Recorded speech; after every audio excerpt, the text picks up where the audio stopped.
प्यारे बच्चों, आज 28/7/2020 गणित क्लास में पुनः आपका स्वागत है। हमारा पाठ 7वां अध्याय निर्देशांक ज्यामिति चल रहा है। इसमें कल कुछ चर्चाएं हो गई थी और जिसमें चतुर्थांश की भी चर्चा थी, लेकिन ज़्यादा ध्यान रखें, हमारे पास दो लाइन होंगी। एक तो होगा क्षैतिज रेखा जिसे एक्स डैश एक्स कहेंगे, दूसरा वर्टिकल रेखा जिसे वाई और वाई डैश कहेंगे। दोनों के कटान जो होंगे वो मूल बिंदु कहलाएगा, ओरिजिन ओ से प्रदर्शित होगा। अब इसमें चूँकि चार भाग बन गया तो प्रथम चतुर्थांश, द्वितीय तृतीय चतुर्थांश और चतुर्थ चतुर्थांश कहेंगे। अब केवल ये होता है कि प्रथम चतुर्थांश क्यों इसको कहेंगे, क्यों द्वितीय तृतीय क्रम से। तो देखिए, आपको बताया गया है, यदि हम इसको थोड़ा घड़ी मान लें, 12, 3, 6 और 9 इन्हें शीर्षों पर लिख दें तो 12 के बाद 1, 1 के बाद 2, 3 क्रम से इसे बचता है। तो घड़ी के सुई के विपरीत दिशा में नापी गई दूरी धनात्मक, घड़ी सुई ऐसे चलती है, ठीक है ना, लेकिन इसके विपरीत दिशा में नापी गई दूरी धनात्मक होगी और घड़ी के सुई की दिशा में नापी गई दूरी ऋणात्मक होगी। इसको ध्यान रखते हुए, और चूँकि कहीं भी शुरू करते हैं तो हम क्षैतिज से शुरू करते हैं, इस नाते यहाँ से शुरू होकर के ये प्रथम चतुर्थांश होगा। प्रथम चतुर्थांश माने 4 भाग करके 1 भाग ले लिया गया। अब इसको नाम चूँकि लिखे हैं इसलिए प्रथम चतुर्थांश हो जाएगा एक्स ओ वाई, ये तो प्रथम चतुर्थांश का हिस्सा है। ऐसे ही द्वितीय का तब फिर आएगा वाई ओ एक्स डैश, द्वितीय चतुर्थांश, या एक्स डैश ओ वाई कहेंगे होता है। तृतीय के लिए x dash O y dash, ये तृतीय चतुर्थांश प्रदर्शित कर रहा है। और चतुर्थ लास्ट में एक्स ओ वाई डैश, ये चतुर्थ चतुर्थांश व्यक्त कर रहा है।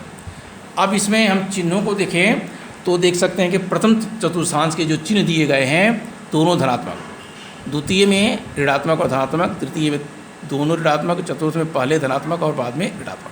देख लीजिए, इसके लिए पहले बताया गया विकल्प कि मूल बिंदु से दाईं और ऊपर नापी गई दूरी धनात्मक, मूल बिंदु से बाईं और नीचे की ओर नापी गई दूरी ऋणात्मक होती है। तो ये मूल बिंदु है, इससे दाएं हाथ की तरफ एक्स अक्ष पे और वाई अक्ष पे जो दूरी है वो धनात्मक होगी। फिर मूल बिंदु है, इसे बाएं की तरफ नापी गई दूरी ऋणात्मक। देखिए, तो बाएं पहले एक्स अक्ष वाला हम चलते हैं ऋणात्मक, और वाई चूँकि कहा गया ऊपर की ओर धनात्मक, इसलिए ऋण और धन आ गया। पुनः कंडीशन देखिए, मूल बिंदु से बाईं ओर और नीचे, तो बायां है एक्स डैश एक्स और नीचे भी वाई डैश है, इसलिए दोनों दूरी जो चिन्ह है ऋणात्मक। मूल बिंदु से दाईं ओर पहला एक्स अक्ष का होता है धनात्मक और नीचे की ओर ऋणात्मक। इस प्रकार ये चिन्हों का ध्यान रख रहा है।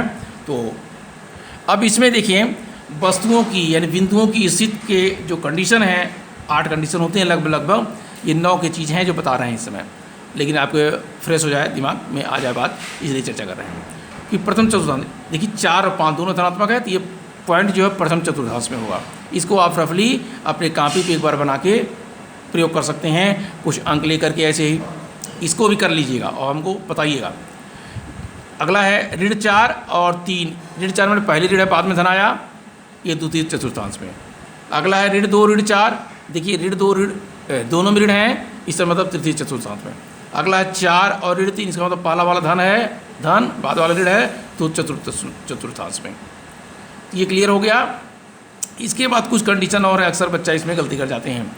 यदि पहले 0 है, बाद में कोई अंक है पॉजिटिव, जैसे 0, 3 लिया गया, कोई अंक ले सकते हैं, तो इसका मतलब 0 एक्स अक्ष पे 0 होगा, वो पॉइंट जो होंगे वो वाई अक्ष पे होंगे, वो वाई अक्ष पे होंगे, ध्यान रखना।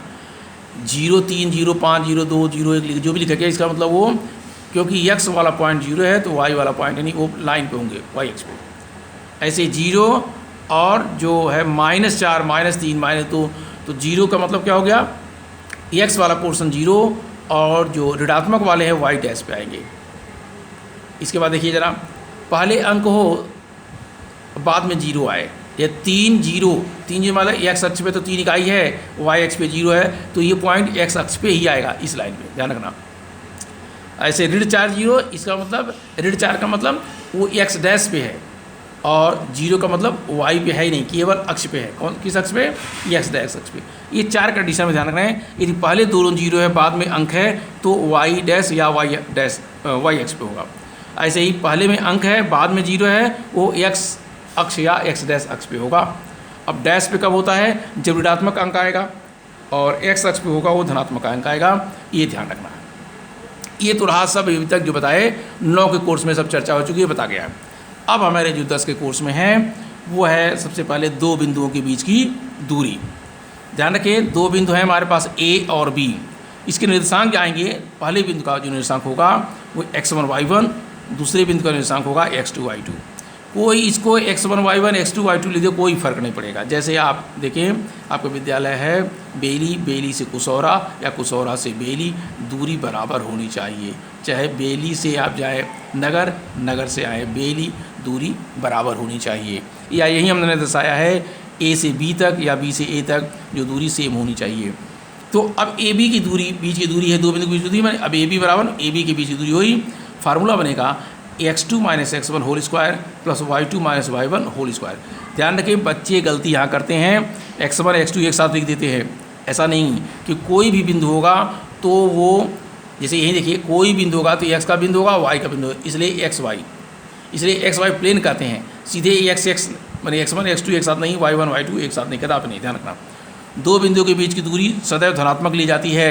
यदि ऋणात्मक आता है तो जान लीजिए उसका दिशा परिवर्तन है। ठीक है ना।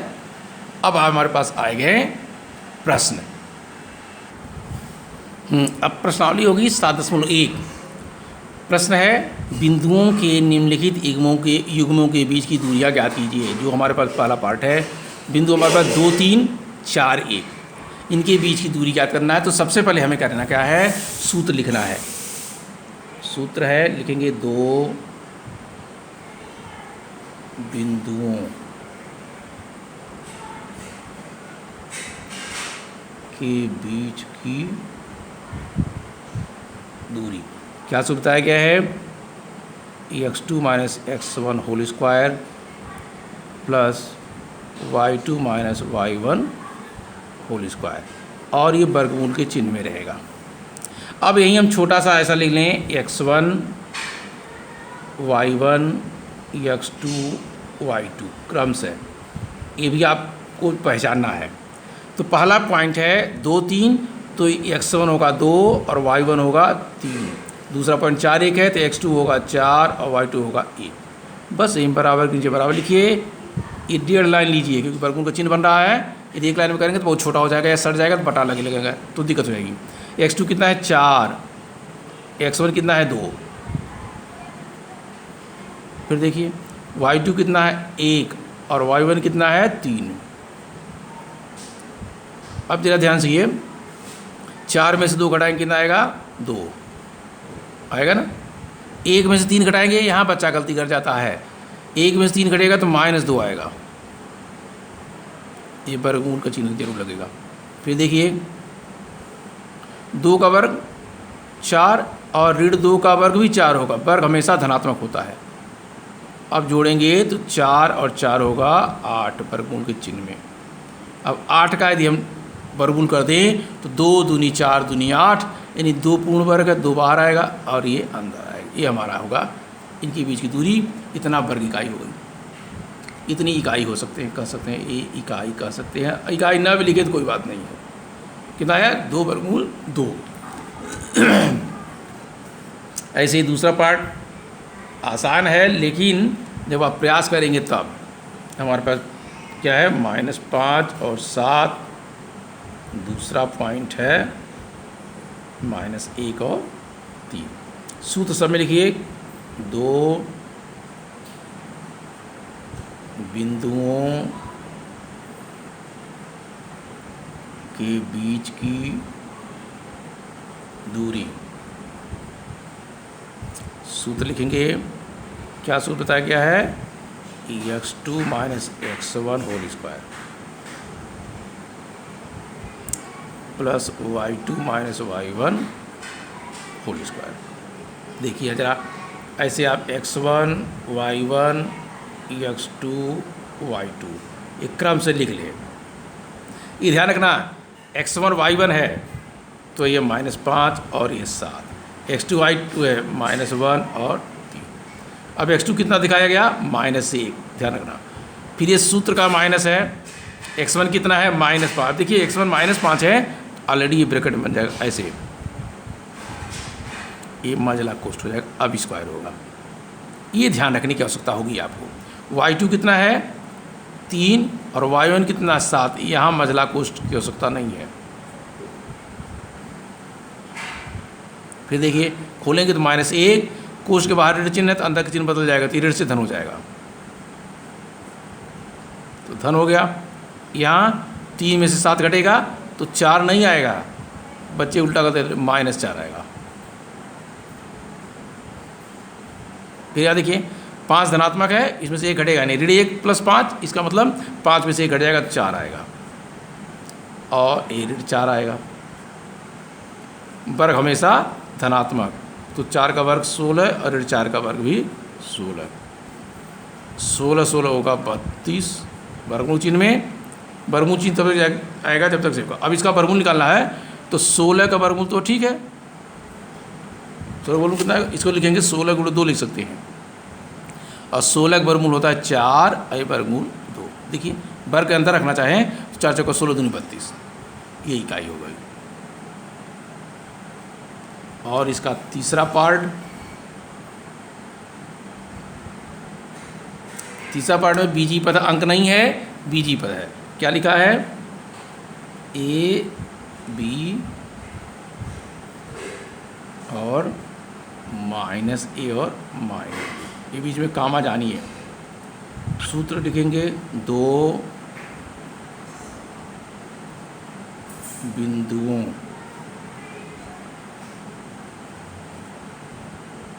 के बीच की दूरी,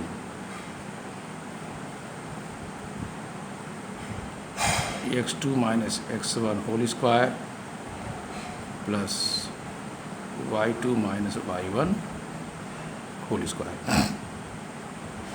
अब यहाँ पर x1 y1 लिख ली, x1 y1 x2 y2, ये आदत बना लेंगे तो ठीक रहेगा। x1 कौन है, A, y1 कौन है, B, x2 कौन है, -A, और y2 क्या है, -B। अब देखिए x2 का है पहले -A आया ना ये, फिर माइनस इसका चिन्ह का सूत्र का, x1 कितना है, A,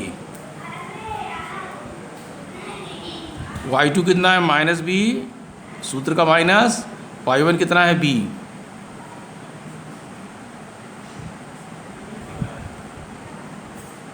कुछ बच्चे इसको जल्दबाजी में काट सकते हैं, माइनस प्लस माइनस नहीं है, कटेगा नहीं। ऋण ए मिल करके ऋण 2A,